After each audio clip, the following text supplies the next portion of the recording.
Hi, my name is Travis. I go by Pixel Preacher, and I just wanted to share a little bit about what I've learned and some tips and tricks. I'm going to put a series out on ChatGPT. Most of this will be in ChatGPT 4, but we'll be looking at other models as well. So let's go ahead and get started. So this is an overview. I want to let you know I'm really excited about what I'm seeing with these large language models, specifically ChatGPT. I bought a model into my. I essentially went out and purchased a Teams account, and I've made some custom ChatGPTs. I will be addressing that in probably one of the live or recorded sessions here. So let's just go ahead and dive in. Most of the time you won't see me, I'm just playing around with this now. You'll normally just see the screen and then hear the recording. At the time of this recording, ChatGPT is out, number 4. There's also a few other models, 4.0 scheduled tasks, beta. Whenever it says beta, you can know that there may be a few more hiccups than usual. 0.1 mini, those are faster for reasonings, and then ChatGPT 4.0 mini, faster for most questions, and then ChatGPT Legacy. I'm going to mainly be using ChatGPT 4. Some of them, they took away the ability to check the website, and I really like being able to go on the internet and do a few other checks and balances to make sure that I have the right kind of material and not just what's in their database. And it's what I did most of my training on. So let's go ahead and get started. So with ChatGPT, what is it? It's a way of letting you interact with a computer in a way that you have not been able to up to this point. The generative nature, and we'll get into what all that means, is pretty amazing, that you can put in some words and you can search and get some responses quite quickly. The thing I want to stress over and over and foot stomp is whatever you put out, you need to be responsible for. There are things that, because it was trained on the internet and because it's a computer, it wants to find the right answer. If it cannot, sometimes it will what we call as hallucinate, or make something up, just like a person hallucinates. This neural network of a computer is drawing from all of the internet and all the databases and all this information, and sometimes it gets it wrong, and there's a few checks and balances you can do. But if you're not trying to save the world, if you're not trying to do something that goes beyond the nature of what we're trying to do. We're not going to get into medical, we're not going to get into any life-saving, or if I mess this up, it's going to cause someone harm. This is more to just get you more comfortable with what is ChatGPT and how could it be useful for me. For myself, I started using it, I heard at a cell group actually with some men in my group. I think one guy was like, I was looking for a job, and he said, hey, you can take a resume and have it do a cover letter for you. And I did that, and I was like, wow, that was pretty amazing. And it did it in seconds. And from then on, I just played around with it and did a bunch of different research on my own. I've done probably 40 different GBTs at this time, and just hundreds of hours of going over other people's stuff, playing around with mine, getting some pretty successful ones, even pushing out my product to a couple of testers. So anyway, that's me, Pixel Preacher Travis, and let's get into it here. So let's see, what is the largest cat in the feline family?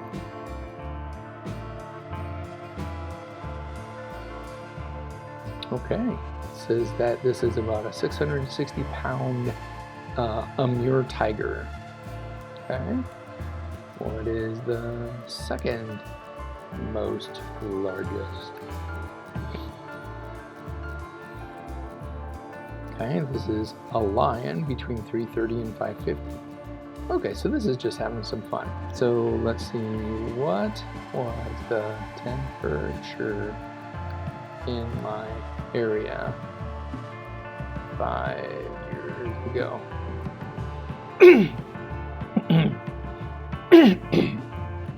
So here it's saying it can't browse past data, but it tells me where I can go.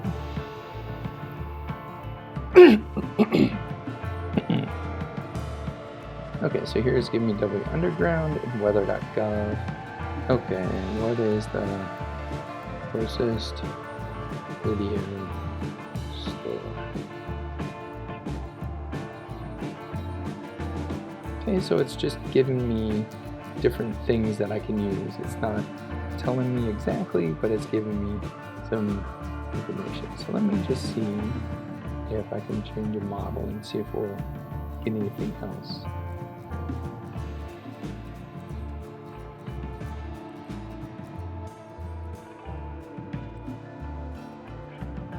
Okay, so now I did it with O1 modeling. You'll see that it's thinking for a few seconds. Okay, it's saying kind of the same thing. Let's play with another model.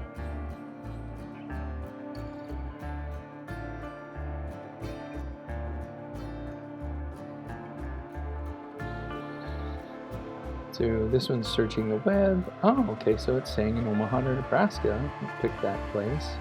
Located is closed, however, Redbox. Okay, so it's saying about Redbox. Very cool.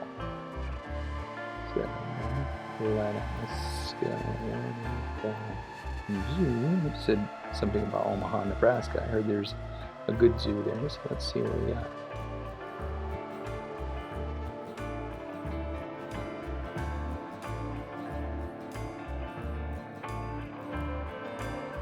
It's thinking. Okay, so it says it's the Henry Dorley Zoo and Aquarium. Desert Dome, Lee Jungle, Suzanne. I've been to some of these. These are really cool. I would recommend you check them out. The other thing is online here. Come back in 10 minutes.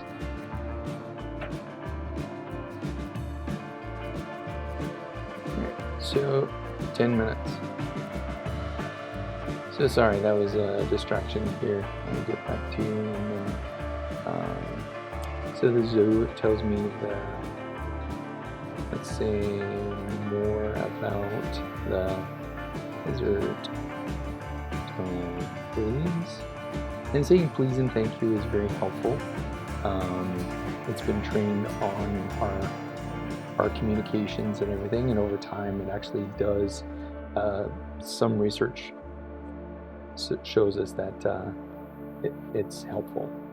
All right, so this is saying the Navid Desert, the Red Center, meerkats. How about more? Please draw a meerkat. So some of these don't have the ability to draw, others do. So let's see if this one does. If it's going to come back, we have to find a different model. Okay, so 4.0 is allowing us to, at one point it didn't allow us to do drawings. Very cool. So those are meerkats. Is this an original or taken from somewhere? So you don't need to put the question marks or anything like that. Don't need to capitalize. Don't need to worry about how you spell things for the most part. It's been trained and recognizes patterns and can usually tell. Okay, this is an original illustration generated specifically for the request of using AI models designed for creating unique images. Okay, so it said meerkats. Let's do bobcats and wallabies.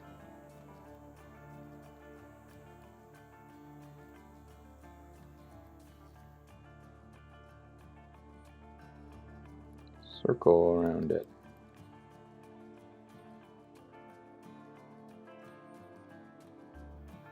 And then let's do wallabies next.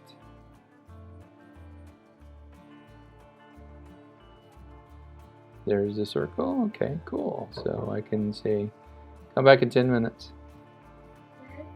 Come back in 10 minutes.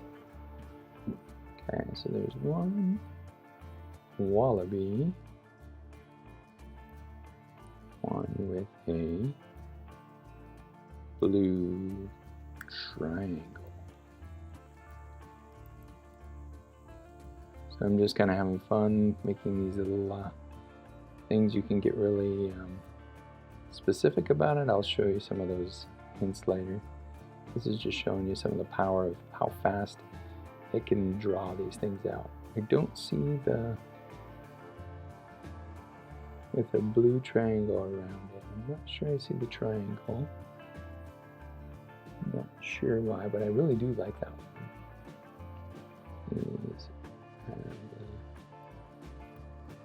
Yep.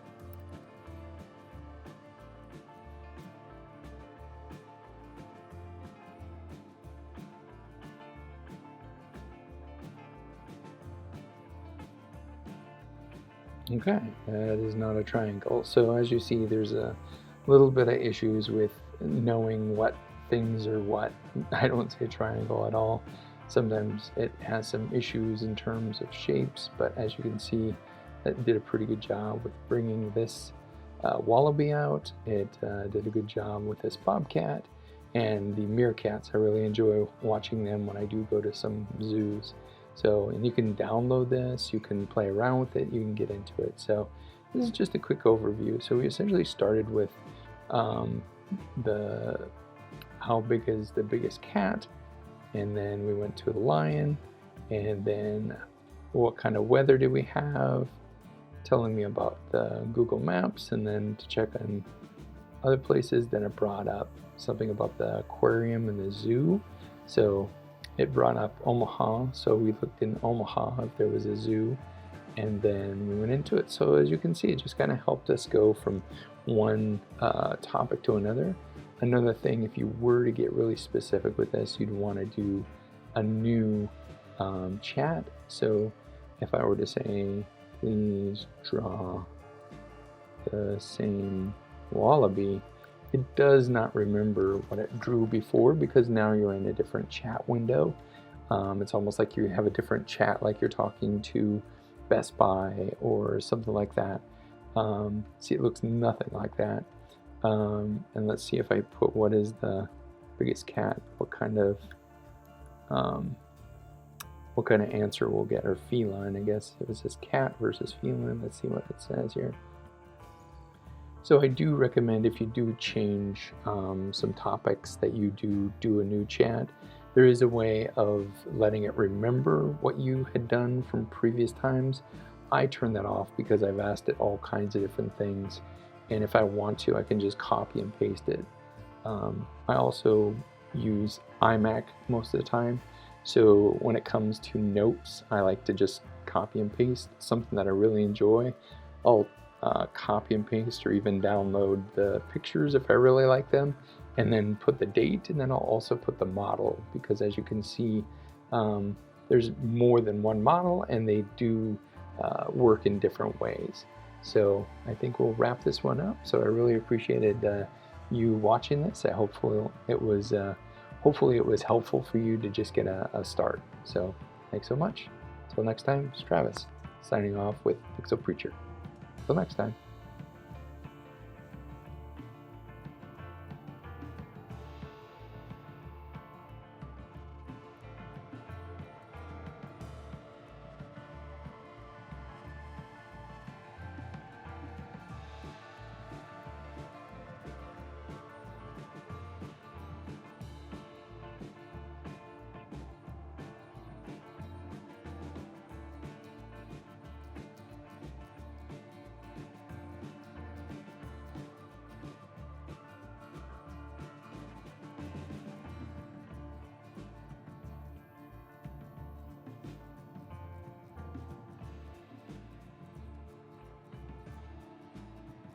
So I actually am going to share the screen here.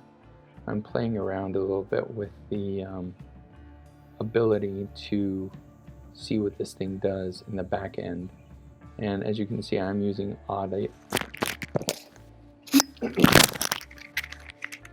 I'm using Adobe Audition I have an Adobe membership, and this is what I'm trying to pair up with the other thing. The other one I'm using is QuickTime, and I don't know if it's going to show that right now because it's kind of in the back end, but hopefully that showed something. I'll have to see if it works.